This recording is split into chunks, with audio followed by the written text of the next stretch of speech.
Deixe-me dizer mais aqui algumas coisas.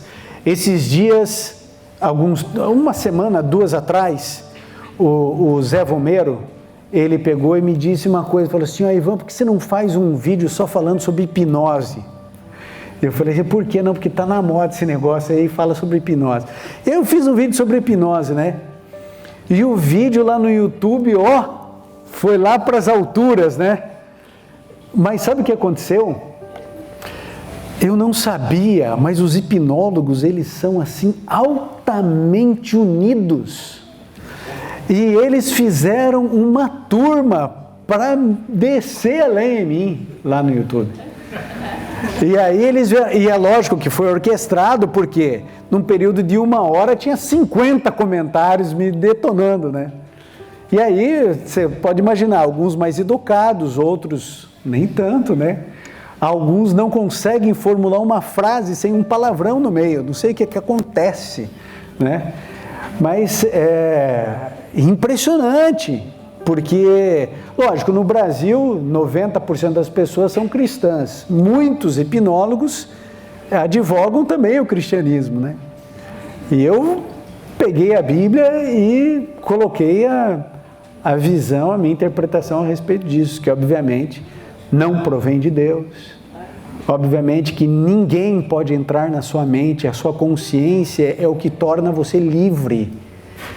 Deus colocou uma consciência em você para você ter uma barreira, para que ninguém invada a sua mente. Aí você deliberadamente põe na mão de um indivíduo que faz um cursinho de hipnólogo de 2 meses, 1 mês, e invade a sua mente, reprograma as suas memórias passadas. Tem gente que faz a regressão dentro da hipnose e o indivíduo vem me dizer que isso é de Deus. Aí eu fico pensando, né? Jesus nunca usou hipnose com ninguém, né? Nem João Batista, nem Paulo, nem ninguém fez. Mas daí o indivíduo quer vir, etc e tal. Então é o seguinte, o que eu senti falta? Tem muito comentário lá dizendo: olha que bom, me esclareceu, eu estava indo no hipnólogo, não vou mais, e tal, etc e tal. Mas eu fiquei assim impressionado, porque eu não sabia que eles eram tão arregimentados assim, e tão bravos. Uma vez no passado eu coloquei, vou fazer um vídeo de novo, eu coloquei uma vez no YouTube não, no Facebook, 7 perguntas que todo ateu deveria responder. 7 perguntas humildes, mas eu apanhei. Veio o geneticista de Londres para poder responder as minhas perguntas e para me atacar. Eu falei assim: gente, não precisava, um estilingue já me batia, não precisava trazer geneticista de Londres com doutorado. Eu só fiz 7 perguntas para os ateus, só me responda. E eles me bateram muito, mas não me responderam nada. E eu quero conclamar a todos os meus amigos aí também que vão lá no YouTube e coloquem sua opinião também, né? Fico só eu apanhando sozinho, você vai lá e me ajuda a não apanhar sozinho. É lógico que eu vou lá e eu deleto, né? Porque o indivíduo está falando um monte de palavrão e coisa assim, eu não vou deixar aquilo ali. E tal, até porque eu não vou na página deles para falar mal deles, né? Mas eles vêm na minha arregimentados, esse tipo de coisa, né? Mas é assim mesmo, né? Eles batem de lá e eu tenho o direito de falar aqui, né? Então eu falo. Amigos, o texto hoje é de João. João no capítulo 2, já abriu sua Bíblia, alguns abriram o celular.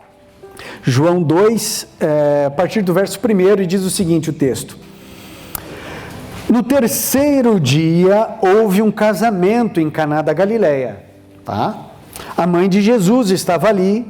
Jesus e seus discípulos também haviam sido convidados para o casamento. Tendo acabado o vinho, a mãe de Jesus lhes disse: eles não têm mais vinho. Respondeu Jesus: que temos nós em comum, mulher? A minha hora ainda não chegou. Sua mãe disse aos serviçais: façam tudo o que ele lhes mandar. Ali perto havia 6 potes de pedra, do tipo usado pelos judeus para as purificações cerimoniais, e em cada pote cabiam entre 80 e 120 litros. Disse Jesus aos serviçais: encham os potes com água, e encheram até a borda. Então lhes disse: agora levem um pouco ao encarregado da festa.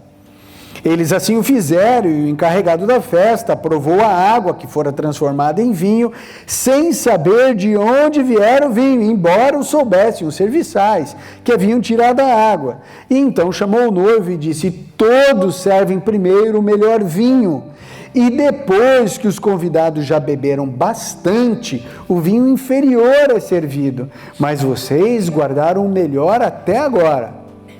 Este sinal milagroso em Caná da Galileia foi o primeiro que Jesus realizou e revelou assim a sua glória, e os seus discípulos creram nele.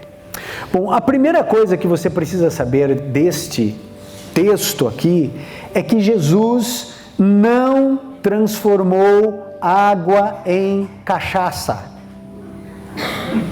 Primeira coisa. Deus não transformou água em bebida alcoólica. Essa é a primeira coisa que você precisa saber. Por vários motivos. Um deles está no grego. Você sabe que existem várias palavras para definir vinho na Bíblia, tanto no hebraico quanto no grego. Algumas palavras é para vinho não alcoólico, outros é para vinho alcoólico, e outras palavras servem para as duas coisas. Para tanto alcoólico quanto não alcoólico. E o contexto é que vai dizer isso para você. Nesse texto aqui é oinos, que significa tanto alcoólico quanto não alcoólico. Então a gente precisa entender o contexto para saber se é alcoólico ou não alcoólico. Bom, por que ele não transformou então a água em um vinho alcoólico? Primeiro lugar, porque aqueles que têm pessoas na família com problema de alcoolismo, sabe o tamanho do problema, sabe o tamanho do vício.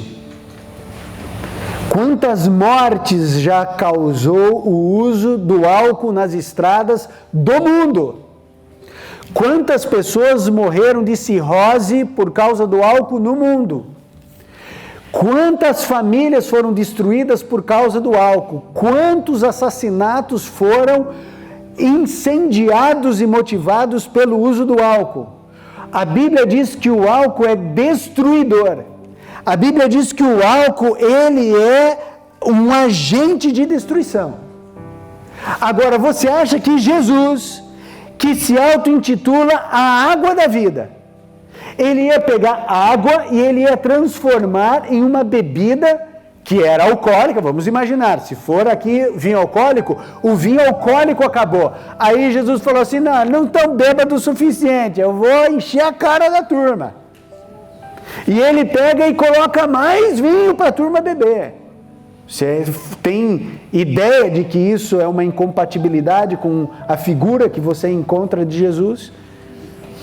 Jesus jamais iria promover uma ação social para algo que é destruidor.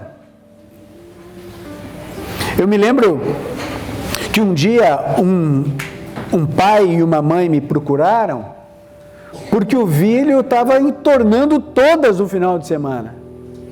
Durante a semana ele não bebia, mas no final de semana ele enxugava. Eu falei assim: ele bebe o quê? Bebe cerveja, agora está na moda da tequila, e põe sal e limão e tequila e cerveja, e tequila e cerveja é a moda que é da turma dele. Eu falei assim: e vocês estão preocupados? Porque esse menino vai ficar alcoólatra, etc. Não tem limite. Aí você vai conversando, e aí você descobre que o pai bebia socialmente em casa, levava uma cervejinha, tinha um vinhozinho que de vez em quando tomava, o cálicezinho do vinho. Ué, mas teu filho está vendo você beber. Teu filho está acompanhando isso, está vendo você comprar no mercado e levar para casa. Aí quando o menino vai lá e enche a cara, você acha estranho. Aí você acha que o problema é o limite. A verdade é essa.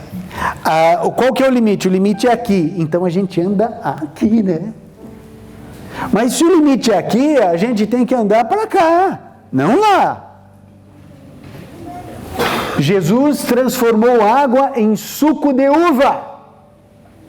Eu quero lembrar para vocês que eles estão aqui no deserto. Eles não têm suco de laranja. Eles não têm suco de o que você quiser aí.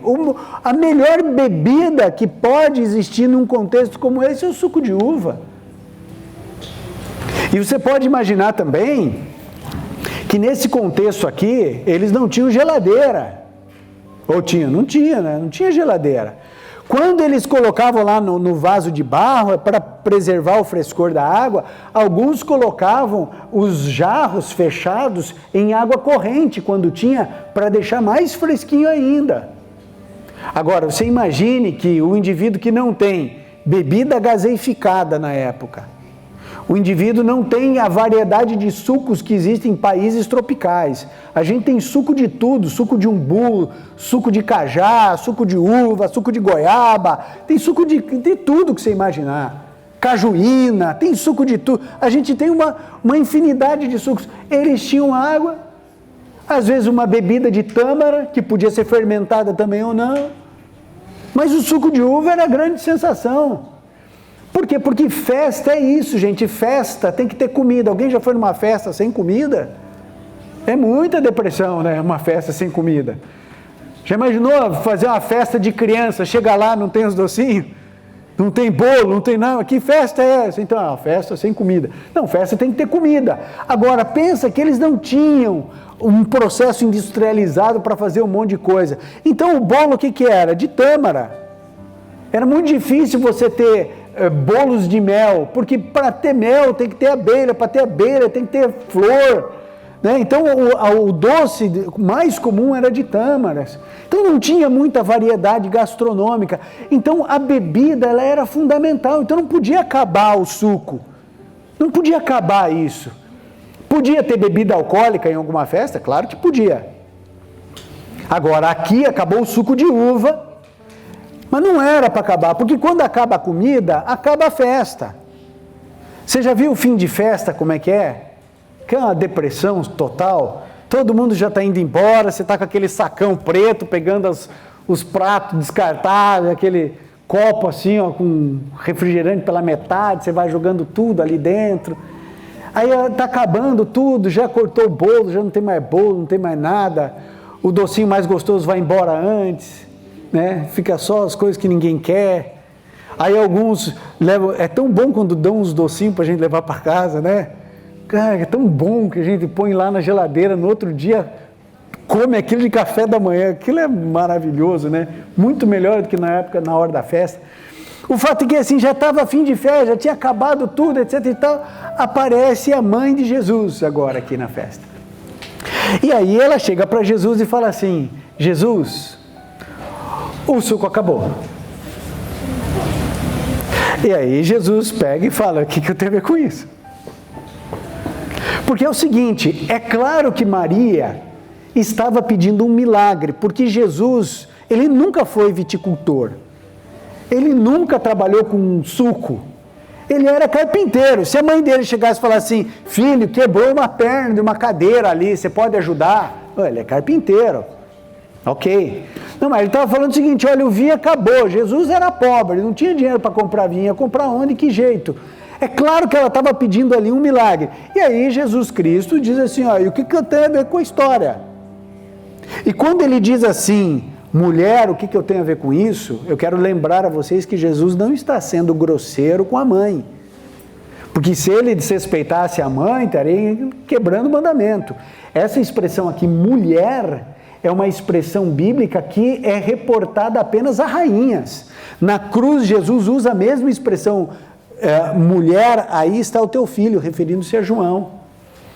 Então, ele enaltece Maria, mas ele está colocando Maria no lugar dela, dizendo assim, olha, você é uma rainha, de todas as mulheres você é a mais bem-aventurada, mas não é a minha hora. Ou seja, não vou fazer milagre nenhum aqui. E aí acontece um negócio que me chama muito a atenção aqui, porque depois de Jesus olhar para Maria e falar assim, não tenho nada a ver com isso, Maria vira para os garçons e diz assim, façam tudo o que ele vos disser. Aí você fala assim, Jesus não acabou de falar para ela que ele não vai fazer nada? Por que ela pega, olha para os garçons e diz assim: façam tudo o que ele vos disser? Eu passei muito tempo tentando entender isso aqui. Porque Maria não é uma mulher rixosa, Maria não é uma goteira incessante, não é uma mulher chata, que esconde a sua chatice atrás de um temperamento forte, que está querendo obrigar Jesus a fazer alguma coisa. Maria, de todas as mulheres, é a mais bem-aventurada. Por que Jesus Cristo fala não e ela age como se Jesus tivesse dito sim? E eu tenho uma ideia. Não sei se é a resposta certa, mas eu tenho algumas ideias. Eu acho que Maria entendeu aqui o que significa a palavra graça. Eu acho que ela entendeu o que Jacó entendeu, lá no Val do Jaboque, quando Jacó agarra a perna de Jesus e diz assim: eu não te deixo ir enquanto não me abençoares. Peraí, quem que é Jacó? Jacó é um pilantra. Jacó é um estelionatário, um enganador. O nome dele já dizia, um enganador. E esse indivíduo agarra na perna de Jesus e diz assim: eu não te deixo ir enquanto você não me abençoar. Jacó foi lutar com Deus no Val do Jaboque. Eu acho que Maria entendeu o que a mulher com fluxo de sangue entendeu. Aquela mulher, ela vivia em hemorragia há anos, 12 anos anêmica, 12 anos sofrendo. Você sabe como uma mulher, você sabe que mulher naqueles dias, ela era considerada impura. Sabe quem dizia para você se você estava puro ou impura? Os sacerdotes. Essa mulher, ela tinha que ir até os sacerdotes e ela era examinada pelos sacerdotes. E há 12 anos ela recebia o resultado dizendo que ela estava impura. E uma mulher impura não podia conviver na sociedade e fazer as coisas que uma mulher naquele contexto fazia. Ela está 12 anos anêmica, 12 anos sofrendo, 12 anos com vergonha. E essa mulher, ela descobre que Jesus está passando por algum lugar. E essa mulher, ela começa agora a tentar chegar perto de Jesus. Eu não sei se você já enfrentou alguma multidão, eu enfrentei algumas na minha vida. Multidão é uma manada, é gente dando pisão e cotovelada para todo lado. É por isso que quando tem alguma correria no meio da multidão, um monte de gente morre, porque eles pisam mesmo, está todo mundo tentando sobreviver. E no meio daquela multidão, era todo mundo, ou curioso, ou acusador, ou desesperado, precisando de solução. E ela fraca, anêmica, mulher impura, ela diz assim: eu não sou digna dele falar comigo, mas se eu tocar nele, eu vou ser salva. Eu vou ser curada. E aquela mulher, ela vai levando soco, chute e cotovelo para todo lado, até que chega perto de Jesus e toca. Aí Jesus para o cortejo. E ele diz assim: espera aí que alguém me tocou. Eu disse: mas o senhor está louco, porque está todo mundo aqui te apertando. E ele diz assim: não, Senhor, o poder de mim. Alguém tomou o poder do céu aqui, porque invadiu a multidão, porque creu. E aí ele falou assim: Senhor, fui eu que te toquei. Eu falei assim: você está limpa. Essa mulher creu que ela podia ir contra tudo e todos, e ia receber a graça imerecida. Ela não se achava digna de Jesus olhar para ela, mas ela venceu.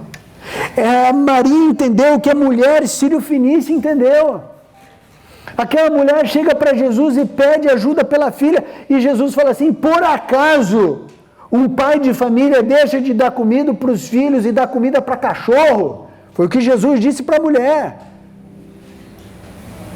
E essa mulher pegou e falou assim: meu senhor, é verdade, mas até mesmo os cachorrinhos comem das migalhas que caem da mesa do dono.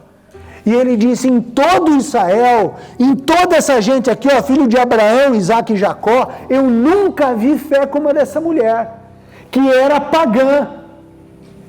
e falou assim: olha, pode ir que a tua filha está salva. Maria entendeu que mesmo diante dos problemas e das dificuldades, Deus oferece graça. E graça nada mais é do que dom imerecido, presente imerecido. É um indivíduo que diz o seguinte: olha, se você trabalhar um mês inteiro aqui comigo, você vai ganhar R$3.000 no final do mês. E aí ele não aparece nem um dia, e chega no final do mês, o patrão vai lá e dá os R$3.000 para ele. Não merece, mas recebeu. Isso é graça. Em outras palavras, se você e eu não tivermos graça, nós estamos perdidos, porque nenhum de nós merece nada a não ser a morte. Maria entendeu que o não de Jesus não era uma negativa, mas uma oportunidade para exercer a fé dela. Quando você recebe o não de Cristo, você pode, pela fé, agir como um sim. Só que isso não pode ser confundido com prepotência e arrogância. Isso só funciona a partir de uma fé pura e genuína no poder, na graça e na misericórdia de Deus. E isso só é desenvolvido com o joelho no chão e com a Bíblia aberta. Não é desenvolvido no intelecto. Não é definido por um conceito teológico que você põe no coração. Isso é uma experiência de gente que tem intimidade com Cristo. E se existia alguém nessa terra com intimidade com Cristo, era Maria, porque carregou no ventre o Filho de Deus. Jesus não frequentou as escolas formais. Tudo que ele sabia de Bíblia, ele aprendeu no colo de Maria. Por isso, quando ele diz assim, não é chegada a minha hora, Maria age pela fé e diz assim: façam tudo o que ele disser a vocês. E chegam os garçons e quando conversam, falam assim: o que é para fazer? Jesus poderia ter dito: não é para fazer nada, eu já disse para minha mãe que eu não vou fazer nada, não façam nada. Mas Jesus honrou a fé de Maria. E aí então Jesus dá a ordem: vocês vão pegar todas essas talhas aqui, vocês vão encher de água. Não havia água encanada. Esses servos, eles tiveram que ir em algum lugar pegar água, de balde em balde. A Bíblia diz aqui que cabia em cada talha dessa entre 80 e 120 litros de água. Quantas idas e vindas aqueles dois tiveram que fazer para encher o negócio? Eu fico imaginando o diálogo desses dois, né? Eu acho que os dois caminhando, carregando aqueles baldes pesados. Você acha que tinha balde de plástico levinho, né? Balde era de madeira, amigo. Balde pesado, aí enchia de água. Aí tinha que ir lá, encher, voltar. Eu acho que uma hora um ou outro falava assim: rapaz, me diga uma coisa. Isso aí não estava cheio de vinho? Tá. E por que está colocando água? Eu falei assim: não sei. Por que a gente está fazendo isso? Porque o filho da Maria mandou. Então você obedece aí. Porque tem 12 discípulos com ele. Tem 12 seguranças. E eles foram lá e começaram a encher. A Bíblia diz que eles encheram até em cima. Eu acho que foi de raiva. Eu acho que falou assim: então nós vamos encher até a boca esse negócio aqui também. Para que encher aquilo de água? Eu e você sabemos o que vai acontecer, mas os dois não sabiam de nada. Eles estavam enchendo um monte de talha de água. Mas não quer água? Vem aqui, pega um copo e bebe. Não precisa a gente encher isso aqui de água. Não faz sentido, porque muitas vezes o que Deus fala para você não faz sentido. Muitas vezes o que Jesus diz que é para você fazer não faz sentido, porque a sabedoria de Deus é loucura aos olhos dos homens. Então, às vezes, Deus conduz a gente para um lado e fala assim: mas não faz sentido. É porque não faz mesmo.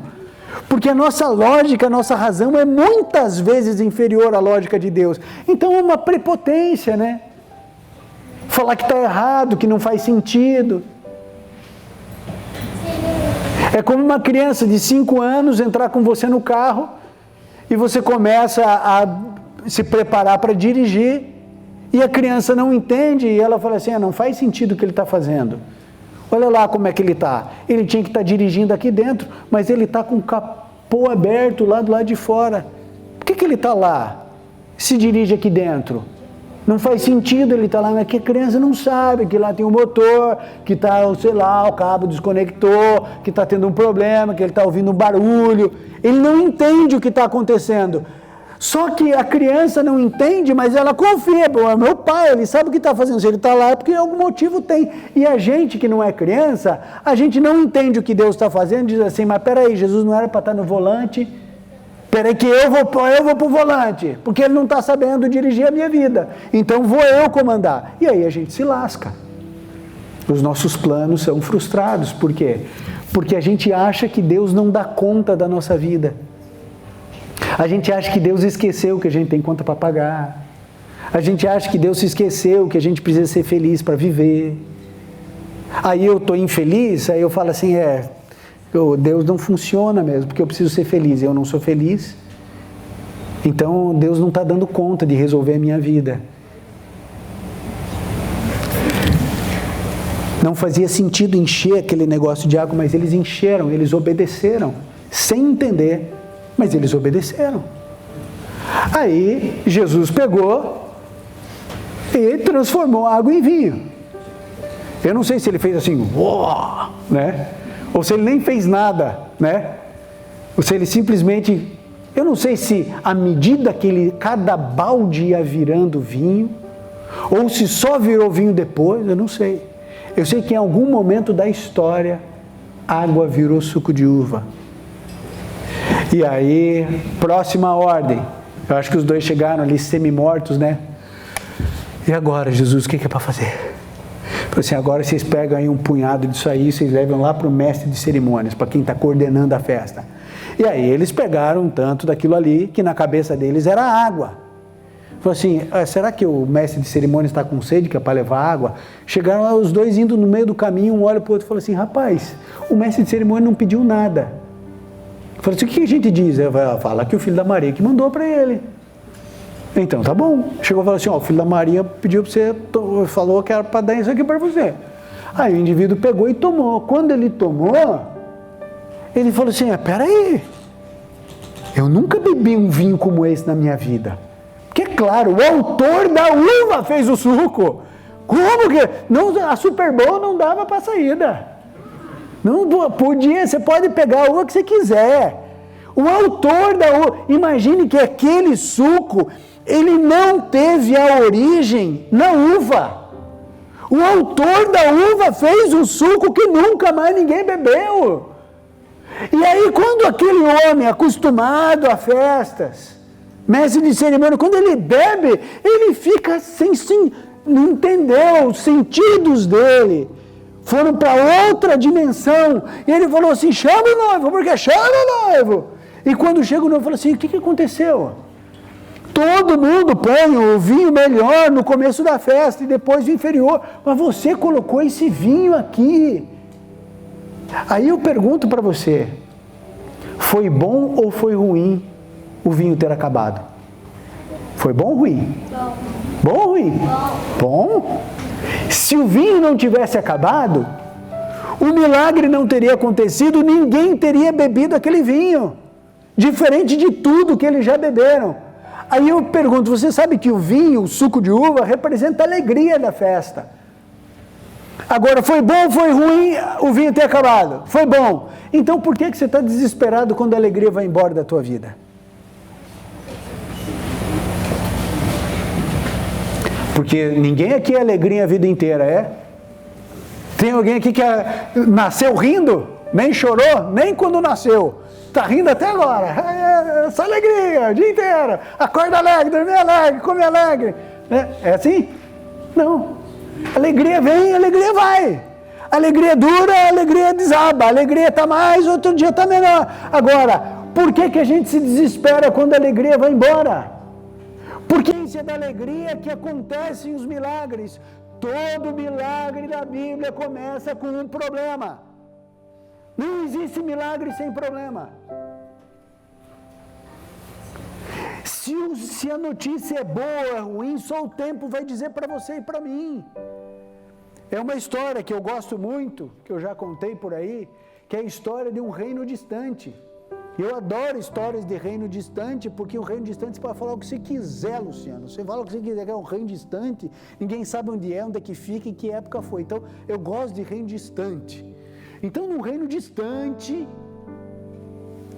diz que tinha um homem pobre, porque todo lugar tem um homem pobre, não tem? Pode ver, até aqui tem, não tem?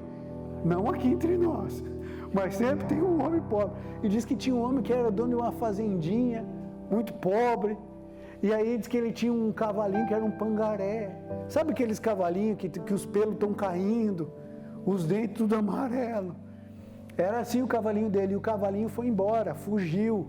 Aí diz que o vizinho apareceu, porque quando acontece uma desgraça na vida, sempre aparece um vizinho que quer consolar, né? Daí é o fofoqueiro, mas ele quer falar, como é que tá? Conta pra mim. O que você tá passando? É verdade? Meu Deus, é verdade. Fugiu o cavalinho, chegou o vizinho falou assim, rapaz, tu é azarado, hein? Eu falei, por quê? Eu falei, porque o teu cavalinho, você só tinha um cavalinho, ainda era um pangaré e foi embora, tu é muito azarado. Eu falei assim, não, se é bom ou se é mal, só o tempo dirá. E o tempo passou, e aquele cavalinho, ele voltou, e ele não voltou sozinho, ele voltou com 30 cavalos puro sangue. Sabe desde filme que a gente vê, cavalo selvagem, né? Aquele enorme, aqueles cavalos, etc. E a notícia se espalhou, o vizinho chegou e falou assim, rapaz, você é sortudo, hein? Você é sortudo. Eu falei, por quê? Não, por quê? 30 cavalos, rapaz, ninguém tem tanto cavalo como você aqui, o pior deles é melhor que o melhor de todos. Tu é muito sortudo, rapaz, esse cavalinho aí fugiu, voltou, você é muito sortudo. Ele falou, olha, se é bom ou se é mal, só o tempo dirá.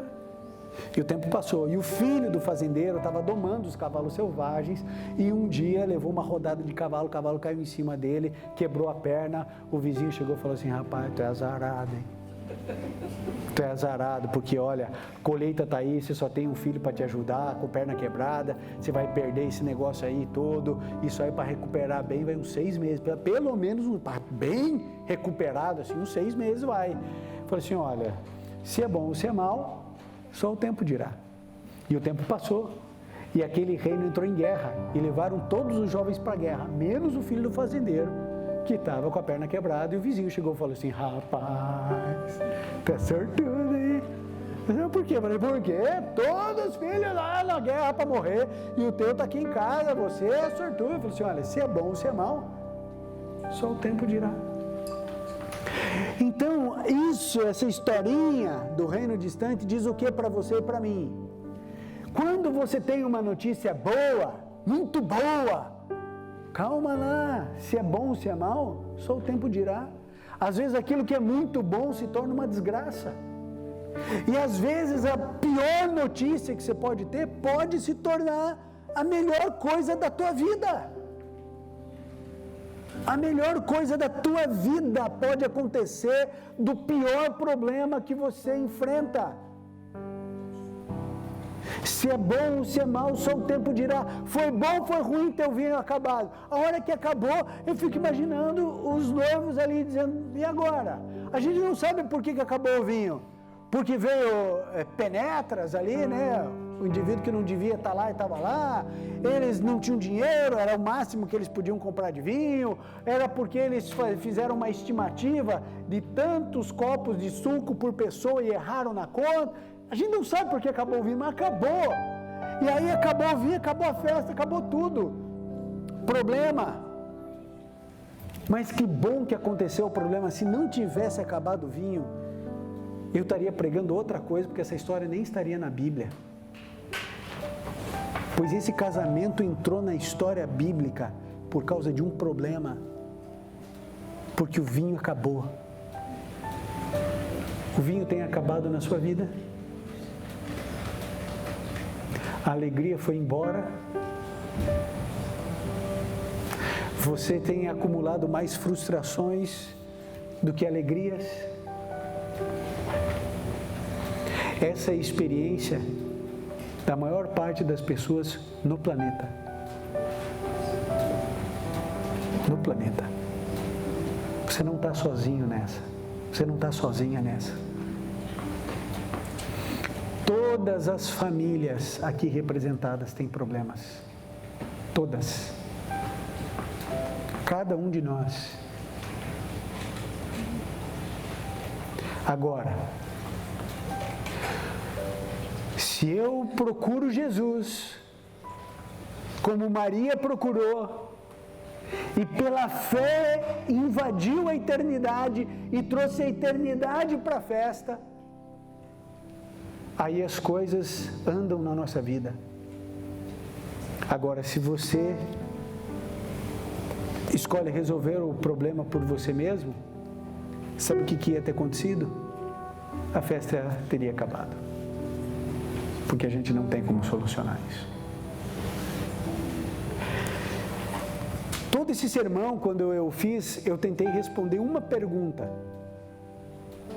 Se você parar para pensar, todo milagre de Jesus tem um propósito.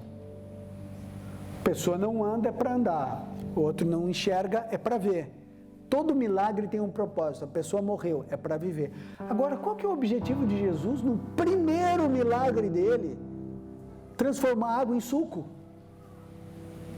Aliás, se tivesse transformado a água em suco de laranja, ia ter tido um efeito ainda melhor, que eles não conheciam. Imagina, suquinho de laranja natural com gominhos. Novo para eles, mas transformou a água em suco de uva. Qual é o propósito? E como quase sempre na minha vida eu não tenho respostas, eu tenho algumas ideias. Eu tenho uma ideia de por que Jesus inaugurou seu ministério de milagres transformando água em vinho. Eu acho que ele tinha um único propósito, e o propósito era que a festa não acabasse. E eu vou dizer para você por quê. Porque uma festa traz alegria para o coração do Pai.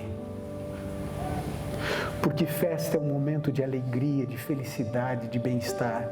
E eu fico imaginando Jesus nessa festa, olhando as pessoas rindo, se alegrando. Você já foi numa festa de casamento, não foi?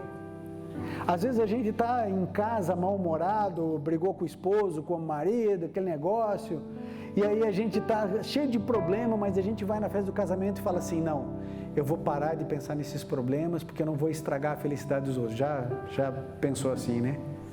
Aí você foi na festa para se alegrar com os que estão alegres. E uma festa era um lugar assim de alegria, de felicidade. Eu acho que Jesus começou a olhar para aquilo. Eu acho que Jesus começou a sofrer. Eu acho que ele começou a sofrer porque ele pensou assim, eu queria que eles fossem assim sempre. Eu não queria que eles sofressem. Eu acho que ele viu tanta pureza naquela festa, tanta alegria, que ele disse assim, eu quero que eles permaneçam alegres e felizes. Jesus fez um milagre só para a festa não acabar. Porque quando você está feliz, Jesus está feliz. Quando você está triste, Jesus está triste. E eu termino a mensagem de hoje ilustrando o que eu quero dizer com a história do Gabriel quando ele era piquititico. Quando o Gabriel era do tamanho de um botão, pequenininho, a gente colocou ele na escola adventista, e a gente era o nosso primeiro filho indo para a escola, e a gente ficava assim, né, angustiado, porque como é que vai ser a adaptação, toda aquela história que você já sabe, que você conhece. E durante um bom tempo o Gabriel se adaptou super bem, tudo jóia, tudo tranquilo. Mas passou aí uns meses, aí, sei lá, uns 6, 7 meses, 8 meses. E um dia eu estou correndo, subindo a escada de onde eu morava, e eu passo pelo quarto do Gabriel, e o Gabriel, ele tinha uma bancada assim, de estudo, e embaixo é tudo vazado assim. E eu vejo o Gabriel ali embaixo, todo quietinho, assim, triste. E aí eu já dou uma freada e vou lá ver o que aconteceu. Aí eu entrei de ré assim, né? Sentado do lado dele. E eu já conheci o Gabriel de longa data, pelo menos uns 6 anos. E já sabia que eu tinha que ir devagarinho para que ele pudesse se abrir. Aí papo vai, papo vem. Aí eu falei assim, filho, é impressão minha ou você está triste? Ele falou assim, eu estou triste. Eu falei assim, por quê? Eu falei assim, por causa do recreio na escola. Aí eu fiquei preocupado, falei assim, por quê? Ninguém pode ficar triste no recreio. Porque o recreio, depois do iPhone, a maior invenção do mundo é o recreio. Sim, porque, cara, o recreio é melhor que tudo, porque é melhor que educação física o recreio, porque o recreio você pode comer. Então, nada é melhor do que o recreio. Eu me lembro quando eu era criança, na escola, batia o sinal do recreio, a gente gritava e saía correndo. Você gritava também? E saía correndo. Para quê? A gente não sabia por quê. Acho que era liberdade, né? Acho que era um processo de libertação. Aliás, é o seguinte, eu não tenho problema, os caras querem que a gente aposente com 200 anos no Brasil, né? Não tem problema, quer colocar para trabalhar 300 anos? Pode pôr, não tem problema, mas não mexa com o recreio das crianças que eu vou para a rua bater panela. Porque o recreio é um lugar onde as crianças podem ser elas mesmas. Aliás, eu tenho uma proposta pedagógica para o ministro aí da Educação, que é o seguinte, inverte. Põe todo o tempo de aula de recreio, o tempo de recreio de aula, que talvez dê certo, porque do jeito que está a gente fica abaixo do Uzbequistão, né, na avaliação. Vamos colocar só um pouquinho de estudo e vamos deixar essas crianças brincar e correr. E eu falei, mas por que você está triste no recreio, Gabriel? Ele falou assim, por causa do lanche. Eu disse, por quê? Aí ele me contou a história. É porque assim, a Luciana, ela sempre tentou colocar assim uma coisa mais saudável, né, para a criança. E aí o que acontece? O Gabriel, Sofia também, mas o Gabriel, Sofia, eles sempre gostaram de tomatinho cereja e cenourinha baby. Então é assim, não é que ela estava dando para o menino uma coisa que ele não gostava, ele gostava. E era mais natureba, né? Então ao invés de ficar levando bolacha traquinas e essas coisas assim, que quando você olha já começa a trazer câncer para você só de olhar, aí a gente pegava e dava bolachinha, dava essa coisinha aí, tomatinha, cenourinha. E aí ele falou assim, pai, porque no recreio lá, pai, a gente tá trocando o lanche. Eu falei assim, que bom que vocês estão trocando. Eu falei assim, pois é, pai, mas ninguém quer trocar comigo. Eu falei assim, por que não? Aí que ele me explicou, é que no mercado negro da pré-escola, um tomate não vale uma traquinas. Então ninguém queria trocar. Eu falei assim, mas se você oferecer 3 tomates, não. Se oferecer 5, não. Se oferecer tudo, ninguém quer, pai. Ninguém quer a cenoura. Aí eu fiquei pensando, eu acho que eu também não ia querer. Eu falei assim, mas que tipo de mãe e pai faz isso com a criança, né? Que bullying paterno é esse? Que não pode fazer isso com a criança. Aí ele falou assim, mas pai, falou assim, o problema não é que elas não querem trocar, que agora elas estão rindo de mim, que nem vocês fizeram aqui agora. E vocês sabem que é assim, hoje o Gabriel obviamente ri, eu também rio, você ri, mas na época era um drama para ele, né? Porque imagina, chegava o recreio, todos os amiguinhos se uniam para trocar o lanche. Aí todo mundo queria trocar. E todo mundo olhava para o Gabriel. Para a gente não é nada, mas para uma criança é muita coisa. E é lógico que eu fiquei triste pelo meu filho. Por que eu estou contando essa história? Se eu, que sou um pecador miserável, me compadeço do meu filho, por que raios você acha que Deus não se compadece de você? Por que você acha que a ausência de alegria no teu coração não tem significado para Jesus? Você acha que Jesus não sofre com a tua dor? Você acha que Jesus não vê que o teu olho não tem mais brilho de vida? Você acha que Jesus não sofre quando Ele olha assim para você e vê que nada te alegra? A gente faz tanta coisa pelos filhos, né? A gente vai no mercado e pensa que eles gostam de comer, a gente vai na loja e vê que roupa que ia ficar bom para ele, para ela. Porque a gente se alegra em ver um filho alegre e feliz. Por que você acha que Deus não iria se alegrar com a tua alegria e com a tua felicidade? Por que você acha que Jesus tem diferente com a tua dor e com a tua angústia? Jesus é capaz de fazer um milagre para ver você feliz. Agora, amigo, é do jeito certo. Não é transformando água em cachaça. É do jeito certo. É a partir da fé. É nas coisas certas, nas coisas boas. Ontem à noite eu fiz o culto com o Salmo 33, que diz assim: a terra está cheia da bondade de Deus. Mas a gente está olhando o espinho, a gente está olhando a morte, a gente está olhando dor, a angústia. Mas a terra também está cheia da bondade de Deus. É o sol que surge, é a noite que chega, é o ar que existe, é o teto que te abriga, é o ar que você respira, é o filho que você tem, é a filha que você tem. E daí que o teu carro está dando problema? A vida é assim. Nesse mundo de pecado a gente tem pontos de alegria, pontos de tristeza, pontos de felicidade, pontos de angústia. Aí Jesus Cristo disse: tenha bom ânimo, eu venci o mundo, aguenta, porque você só vai sofrer 90 anos no máximo, que eu te mato depois. Para acabar o teu sofrimento. Reclamou a vida inteira e morre aí, ficam chorando. Aí eu acabo com a tua dor e quando você acordar, você só vai ter alegria. Nunca mais dor, nem morte, nem sofrimento, nem lágrima, nada disso.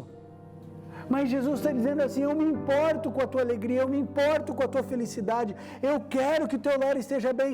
Agora, o vinho acaba. Aí você vai escolher ou comprar cachaça na esquina ou ir para Jesus. E quando a fonte seca e você não tem mais saída, você não tem mais alternativa, aí você vai a Jesus. E aí quando você bate, às vezes Jesus diz não. Como Deus estava saindo, e Jacó diz assim: não, vai não te deixo ir. É como a mulher sírio-fenícia que ficou ali dizendo assim: eu sou pior que um cachorro, mas me dá da tua migalha que é suficiente para mim. É como a mulher que estava sangrando, mas ela invadiu a multidão, e ela disse: eu creio em Jesus. E lá ela encontrou a salvação dela, não foi no médico. Ela gastou todos os recursos dela para poder se livrar da doença, e não aconteceu. Foi quando ela foi a Cristo que teve a solução. Agora, não dá para imaginar que você vai passar 2 maravilhosos minutos com Jesus de manhã e a tua vida vai ser transformada, porque não vai. Não vai. Jesus não será a solução da sua vida se você não for para Ele com toda a alma, com todo o entendimento, de todo o coração, de tudo que você tem. Essa entrega é assim: ou você entrega tudo ou você não entregou nada. Não tem meio termo, não tem meia experiência cristã. Aí você santifica o teu lar, aí você santifica os teus filhos. E aí você reúne e diz assim: para tudo que agora é culto. Agora a gente vai reconhecer Deus como Criador. Agora a gente vai reconhecer que Ele manda nessa casa. Agora a gente vai dizer que é Ele que precisa transformar o nosso coração, porque a gente não dá conta de fazer isso aqui. E aí a gente descobre que Jesus é capaz de fazer um milagre só para ver você feliz. Que Deus abençoe você e a mim nesse dia e sempre. Amém. Assim como está, feche seus olhos, vamos juntos orar. Bondoso Pai, o Senhor é maravilhoso. Nessa relação, os errados somos nós. Nessa relação, quem falha é do lado de cá. Nos perdoe, Pai. Porque é tão fácil cantarmos. É tão fácil virmos à igreja. Mas quando o assunto é confiarmos unicamente em Ti, entregarmos nossas dores, nossas tristezas, nossos traumas da infância, nossos complexos adquiridos no decorrer da vida, é tão difícil. É tão difícil buscar prazer e alegria no Senhor, é tão mais fácil os prazeres imediatos desse mundo. É tão mais fácil confiarmos em nós mesmos, na nossa capacidade, na nossa inteligência, no nosso estudo, na nossa vivência. É tão mais fácil acharmos que somos capazes. Ledo e puerilio engano. Pai, olhe para nós agora, tenha misericórdia de nós. Obrigado porque o Senhor se importa com a nossa felicidade, com a nossa alegria. Cuide de nós, nos mostre sempre o que devemos fazer. Entregamos nosso coração e nossa vida em Tuas mãos. Em nome e por amor de Jesus. Amém.